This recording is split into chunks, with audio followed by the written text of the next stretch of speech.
윤석열 대통령이 여권 당대표와 대선 후보를 지낸 홍준표 대구시장과 회동을 하고 인선 방향 등을 논의한 사실이 뒤늦게 확인됐습니다. 민주당은 21대 국회 남은 임기 동안 최상병 특검법을 처리해야 한다며 여당을 거듭 압박했습니다. 국회 연결합니다. 손여정 기자.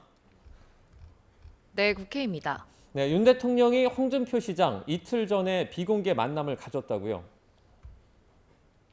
네, 윤석열 대통령은 지난 16일 서울 모처에서 홍준표 시장을 만나 4시간가량 저녁 식사를 했습니다. 이 자리에서 향후 국정 기조와 함께 대통령실과 내각 인선 방향 등도 함께 논의한 것으로 파악됐습니다. 홍 시장은 윤 대통령에게 차기 국무총리 후보로 김한길 국민통합위원장을, 차기 비서실장 후보로 장제원 의원을 추천한 것으로 확인됐습니다.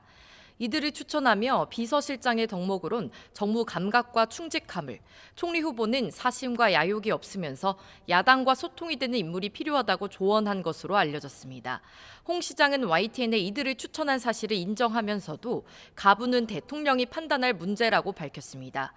이 자리는 윤 대통령이 홍 시장에게 특정 자리를 제안하기 위해 마련한 것은 아닌 것으로 전해졌습니다.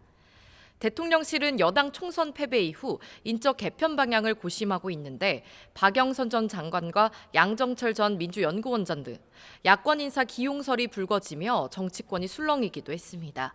적합한 인물을 찾는 데 어려움을 겪고 있다는 분석도 있지만 대통령실이 혼란을 수습하기 위해 조만간 인선을 발표할 거란 전망도 나옵니다.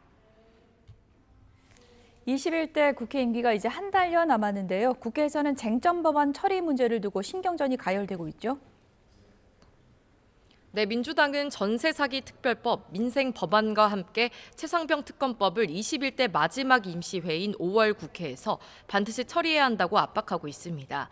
홍익표 원내대표는 오늘 정책조정회의에서 최근 최상병 사건 수사 외압 의혹 보도를 언급하며 특검 필요성이 날로 커지고 있다고 강조했습니다.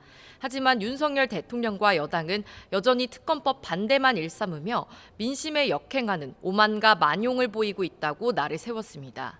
특검법 처리를 위해선 여야가 합의해 5월 임시국회를 열어야 하는데 민주당은 여당의 다음 달 2일과 28일 본회의 개최를 요구하고 있습니다. 하지만 국민의힘은 본회의 개최를 반대하고 있습니다. 국민의힘 원내 핵심 관계자는 급하게 처리할 게 아니라 22대 국회에서 논의하면 되는 문제라며 2일 본회의 개최에 부정적인 입장을 나타냈습니다.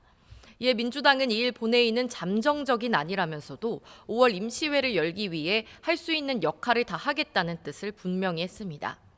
이런 가운데 야당은 윤석열 대통령이 거부권을 행사한 뒤 민주당이 다시 발의한 이른바 제2양곡관리법 개정안을 국회 본회의에 직회부했습니다. 오늘 오전 열린 국회 농해수위 회의에서 여당 위원들이 불참한 가운데 민주당과 무소속 위원들만 표결에 참여해 단독 처리했습니다. 지금까지 국회에서 전해드렸습니다.